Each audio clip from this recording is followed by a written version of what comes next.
Now, 9 people have been arrested following renewed violent clashes between two feuding factions of the Teshie Traditional Council.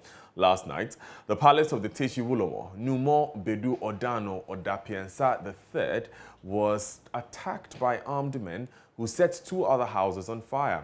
In 2019, the legitimacy of the Wulomo was challenged in court in a case which is yet to be determined. The legal proceedings have, however, not prevented these clashes. John Ajete speaks for the Wulomo. And they met the other people at the junction there. So what we heard was there was some misunderstandings were held at the Teshie Council of Elders, that is the Shpiteli group, and they also replied with gunshots. They chased them to their end. Unfortunately, one person was shot in the leg, and he sustained serious injury. Yeah. So they burst down the house. So because the TECHIMAN police group, because one of them was shot in the leg, they went back to regroup, and they came all the way to the Teshie Wulomo Shrine House to burn there, but they were repelled, and then they got to Chiewe. There are about 2 funeral parlors there. They bent that place, and then here as well, as you can see, this is the house, the family house of the Shpiteli group. Yes, because according to them, it was the Teshie Shpiteli group that fired the gun, and then one of their members got injured, so they are also burning down all those who are supporting the Sabra Wulomo, who will be performing the ritual for the ban on noise making and drumming on Monday. Now, an eyewitness who was at the scene narrated the incident to JoyNews.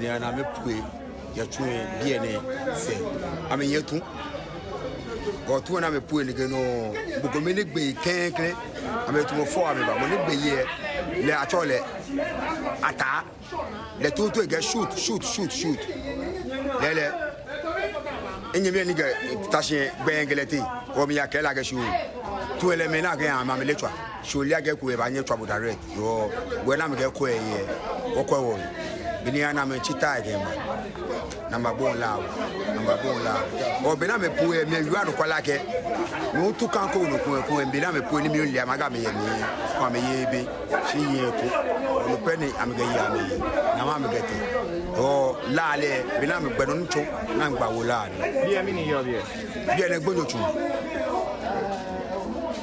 ta gbonyo gbo e asale ga fun na fun mo go be bi ni ka sa mo ka jila ka fun o se mo pla o anu kwale le mo we pla sister ko me to le ni mi tabi o e ba ye famu o na fote ni te go ato enchu sheju a e pla.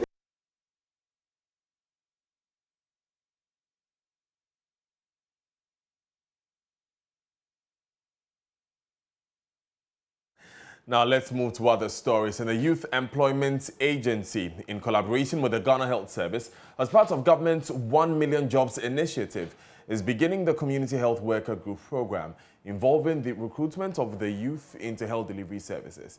According to the Deputy CEO of the YEA, Alhaji Ibrahim Bashiru, the initiative is part of efforts to augment the fight against COVID-19 in Ghana, as well as provide quality healthcare delivery services, especially to rural communities.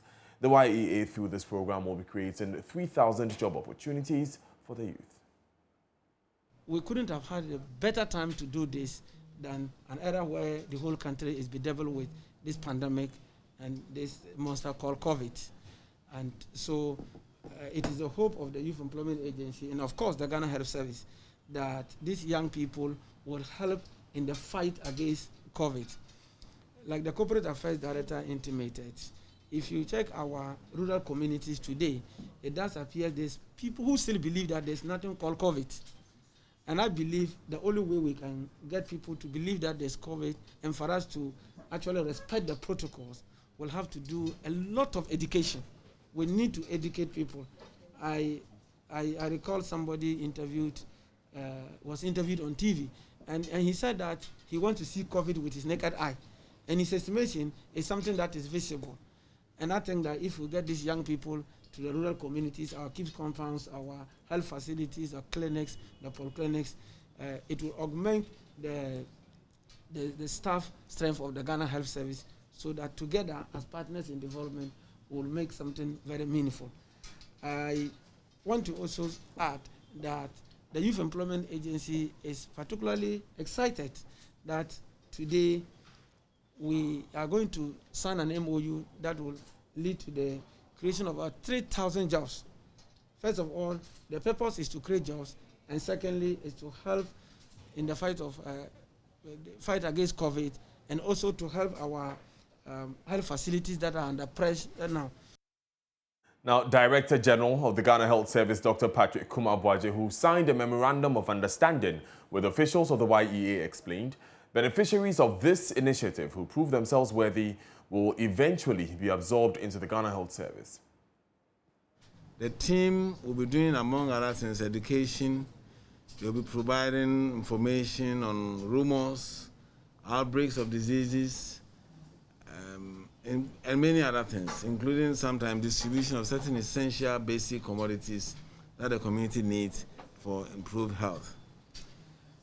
We've gone down this road before, and we saw that when we had put them in the region, particularly Ashanti region, we saw the results that we got in the region in the years that we had the youth employment team there working with the hospitals and the CHIPS levels. We know that this is going to be deployed to most of our most sensitive and deprived areas where we can reach people. It also come at a time where we need to improve our risk communication to get people to change their behavior in their response and adherence to the protocol that have been designed to mitigate the effects of COVID. We will also do our best to build the capacity of these community health workers so that they can move on to the next level. And for those who are able to make it and to join our health sector, we are ready to not just waste the capacity and the resource we are wasting in them, but also become part of our team to improve, continue to render services, health services in the country. Live on JoyNews desk with me, Daniel Daze. Let's go back to our earlier story where 9 people have been arrested in Teshie regarding that clash between 2 factions over a chieftaincy issue. Manuel Cranting is on the ground for us. Manuel, what more can you report? Yeah, so Daniel, the police team just left the scene of the incident after preliminary assessment of events that had happened yesterday. We're told that indeed the confirmation is that 9 people have been arrested, and they have been transferred from the Teshie District Police Command to the Accra region headquarters. And so that is what we have. We're told also that some weapons were retrieved. We are still working to get details of the number of weapons that were retrieved. As of now, though, the people who live in the area say they are living in fear. They mentioned that this is not indeed the very first time that this incident is happening. Remember that sometime in 2019, a similar clash occurred where some people were arrested. They make a point that some of the people who are arrested have been released, and that gives an indication of a lack of a will to prosecute the perpetrators of the crime. And so as it is now, they are calling on government and by extension the Ghana Police Service to make sure that those who have been arrested in connection with this particular crime are prosecuted, Daniel. Right. Manuel, tell me about the residents of the area, those living around there. How are they taking the incident? Daniel, just to give you a bit of a description of the affected structures. So the palace of the Wulomo was attacked. Right. Indeed, there was a pushback by people who live in that particular palace. Manuel, I'll let you continue for a moment, in a moment, but we've just been joined by the MCE for Lejo Kuku, Evelyn Najele Chum Jamra. So this issue has come to your attention, I believe. Right. Honorable MC, good morning. Hello, good morning. Yes, has this issue come to your attention? Hello. Can you hear me, ma'am? Hello? Right. Miss Jamra, can you hear me?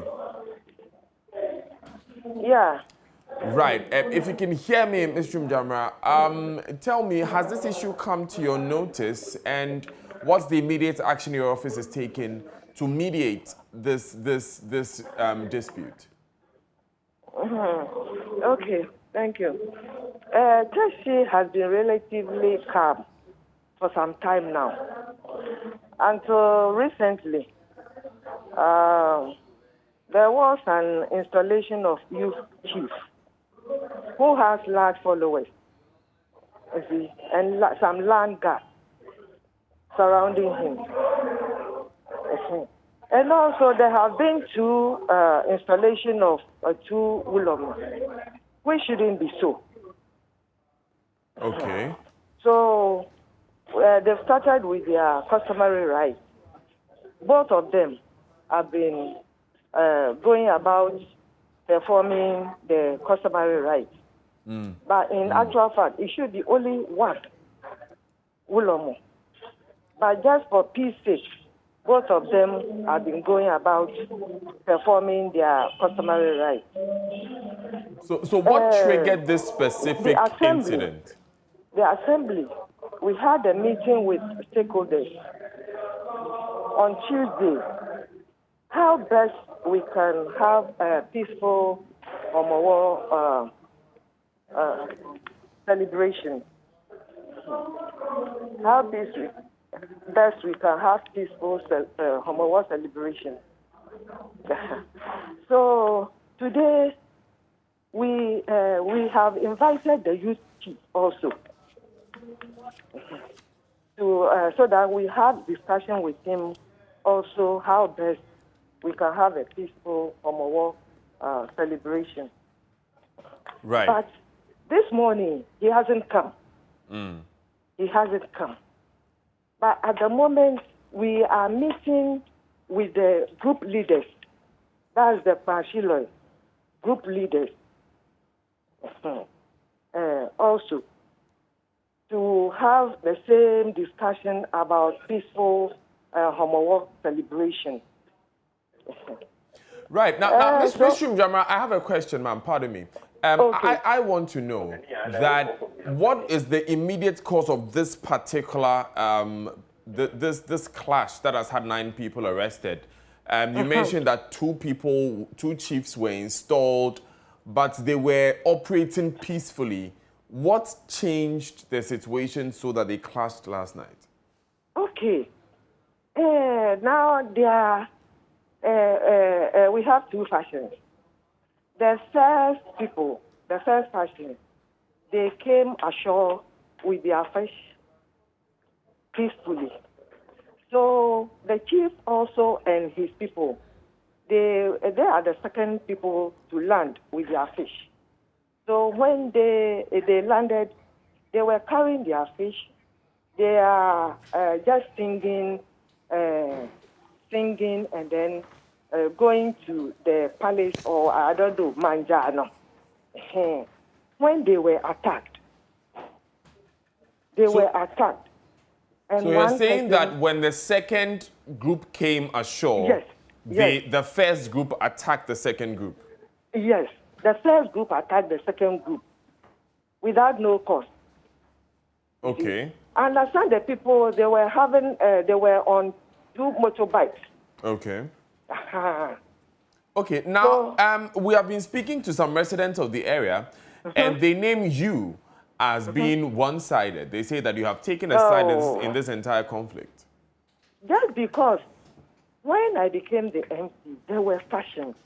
2019, a chief has been gazetted. So he is the paramount chief of Teshie. But the other side, they don't recognize him as the chief of Teshie. That's their problem.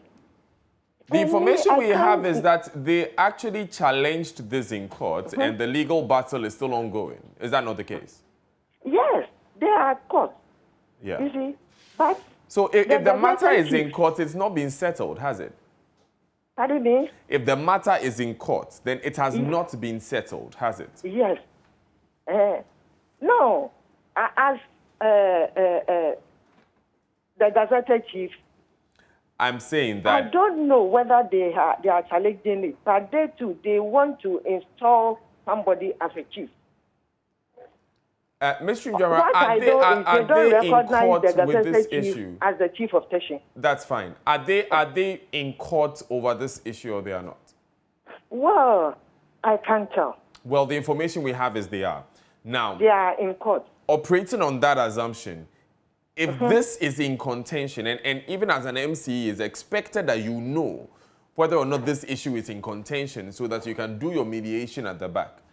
The question being raised is that it doesn't simply end with the gazetting of a chief. If someone goes to challenge it, it's your job to mediate. Why do you create the impression that you are supporting one side to another's detriment? It's the gazetted chief. I'm not supporting one side. I'm not supporting, during the COVID, anything that passes through the assembly, maybe hand sanitizers and so on and so forth. Right. I give them some. I give everybody. I'm not. Okay. I'm not at all. Right. I just want to conclude with this point. You said that to find out, to confirm about the gazetted chief, and they told us that he is the gazetted chief and he is the paramount chief of Teshie. Okay. So during some time ago, when we are going to have occasion, we have to send drinks to both sides. But since we have the gazetted chief, I can't. Then, if I deal with both of them, then that means there's still the fashion exists. Right. So now that this has happened, Mr. Njama, now that this has happened, what's next? You said that you have invited the factions and you are having conversations with them. What is that looking? What is coming out of those conversations? And what's next for your office? Yeah. At the moment, we are just having discussion with them how to celebrate the Homo War peacefully. That is the aim of the assembly. Okay. We are there with the security to advise them how to comport themselves and how to, yes, that's our aim of inviting them. Evelyn Najele Chumjamra, thank you very much for joining us here on News Desk. You're live on the Joy News channel here on Multi TV. We are live on DSTV and also on GoTV. Let me quickly wrap up with Manuel. Manuel, you were telling us about the atmosphere there a day after the clashes. Yes, so I was just giving you a description of the atmosphere, and as you heard the MCEC, the immediate cause of this has been the Homo War celebrations and the preparations for it. For some of the residents who I've spoken to, they are calling for a ban of the Homo War celebrations altogether, because for them, it is their festivities and it's accompanying events that get the people hyped up to do the things that we've seen from yesterday up until today. And so beyond they living in fear, they want government and by extension the police to first of all prosecute the people who are arrested and make sure that there's a ban on the Homo War celebration to avert any reprisal and so on. Thank you. Thank you very much, Manuel Kranting, for bringing us those details. Let's move to other stories. And a 35-year-old man has killed his pregnant wife and subsequently committed suicide at Ankwa Dobro in the Sawam Ndwajiri municipality of the Eastern region.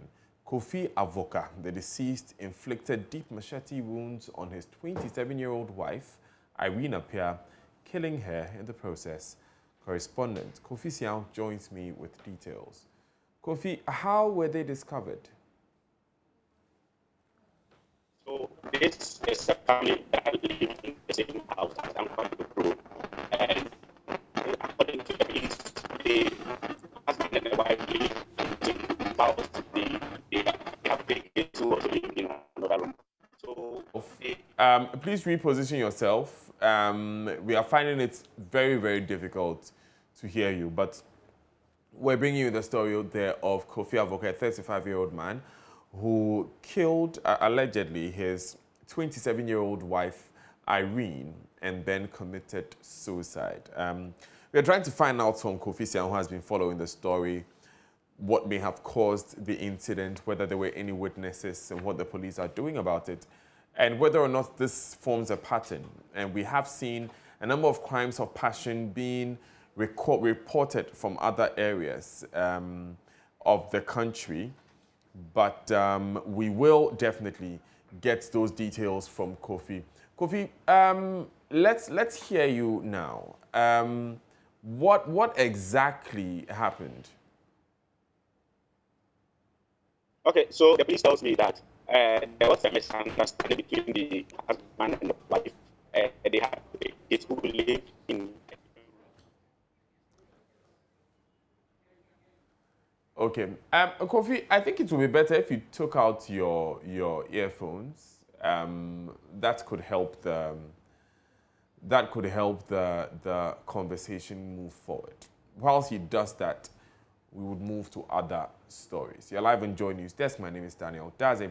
So far, we've been to Teshie, where my colleague Manuel Kranting is reporting from the ground that 9 persons have been arrested. We've also found that a collaboration between the Ghana Health Service and the Youth Employment Agency is looking to employ 3,000 young people as community health educators, going into communities to educate them on health issues such as COVID-19. We've been rejoined by Kofi Sian. Kofi, if you can hear me, give us the background to this issue.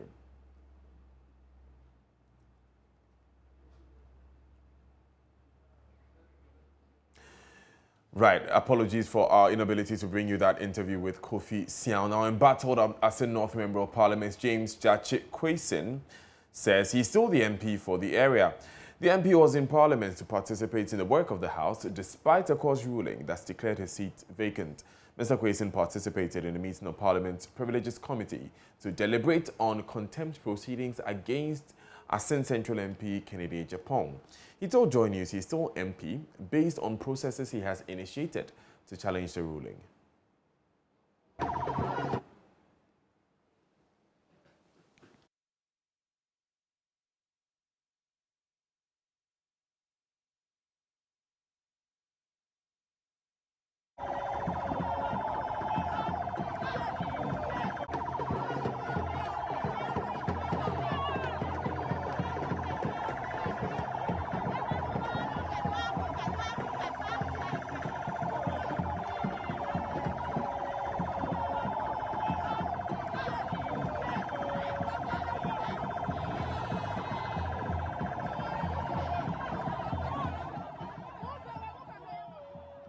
We'll hear from James Gyakye Quayson later in the bulletin. You're live on JoyNews Desk. Stay with us.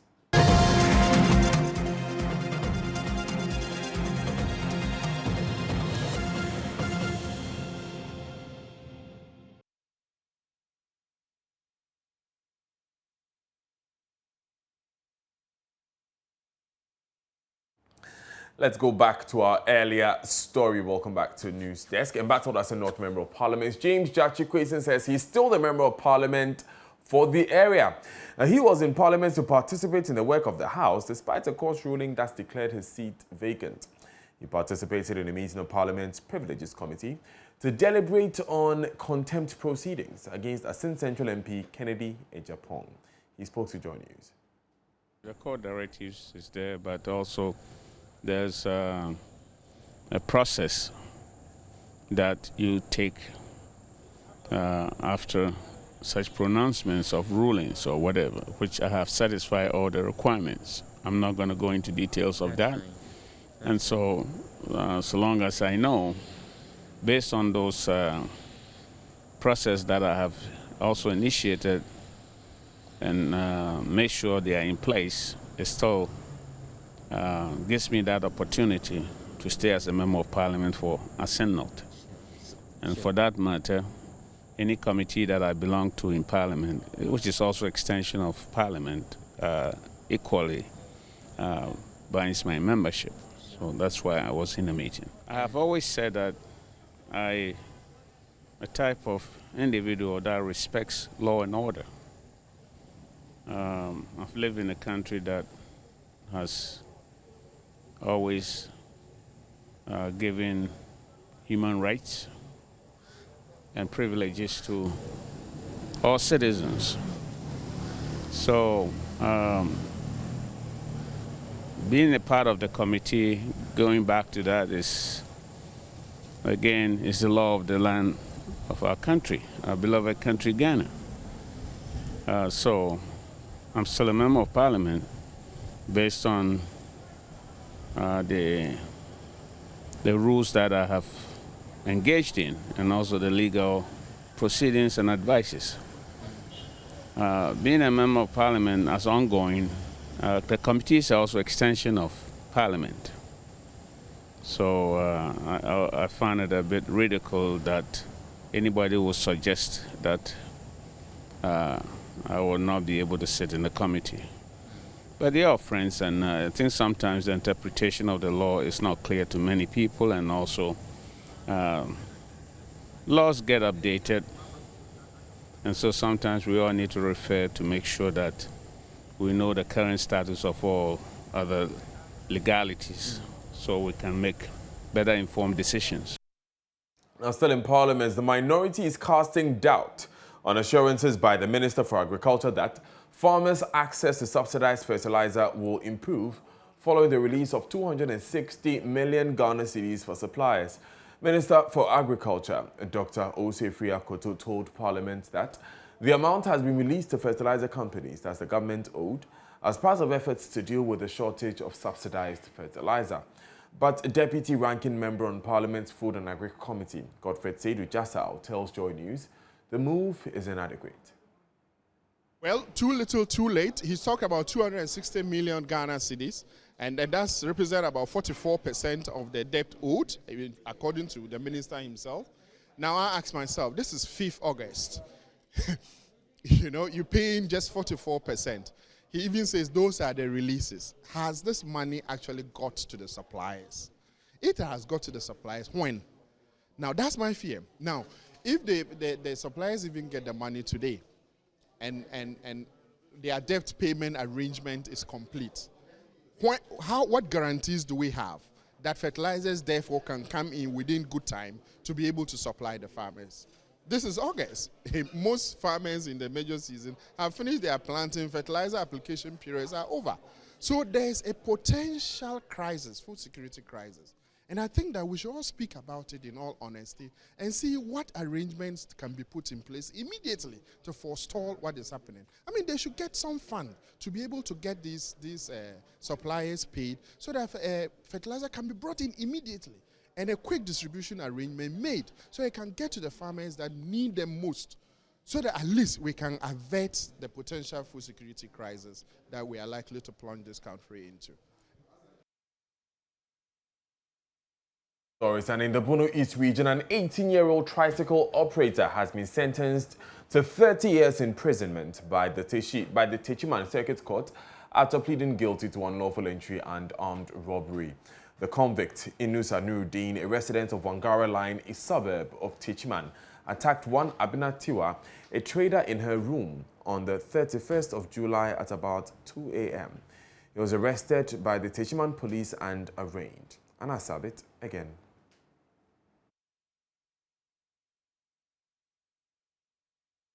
An 18-year-old Pragya rider, Inusa Nuruddin, to 30 years imprisonment on 4 different counts. 1 unlawful entry and the 3 other counts are robbery, contrary to Section 149 of the Criminal Offences Act 1960, Act 29. Prosecuting Officer Chief Inspector C.Y. Tseteglo has been narrating to JoyNews the facts of the case.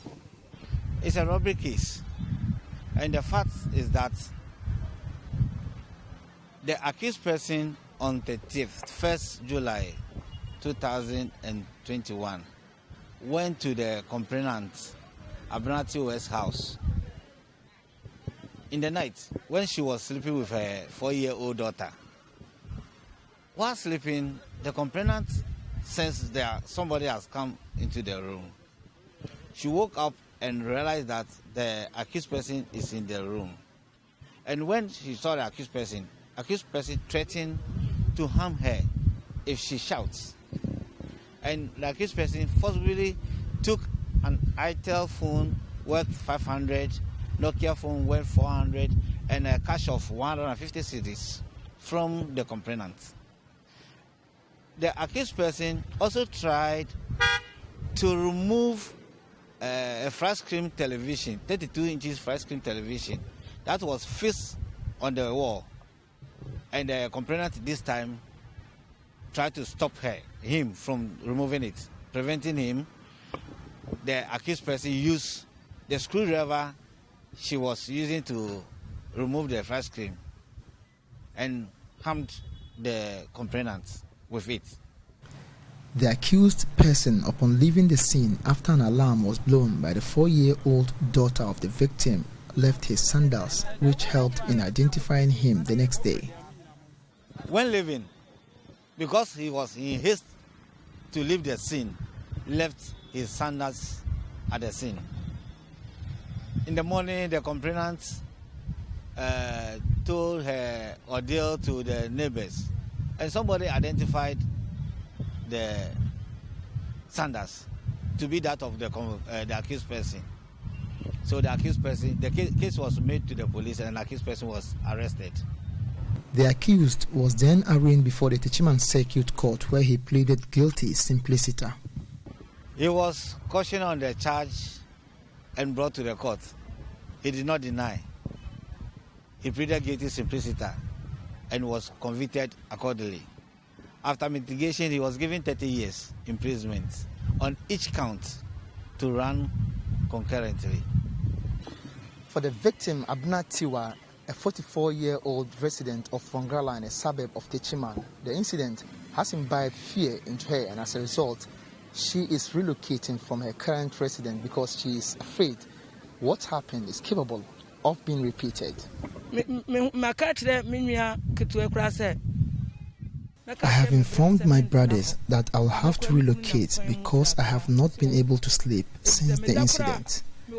I wake up at night with fear because I'm afraid. I've never come across this before. I'm not able to eat, so I have to leave. For Chief Inspector C.Y. Seteglo, he's optimistic that such sentences is deterrent enough to discourage the youth from venturing into the robbery business.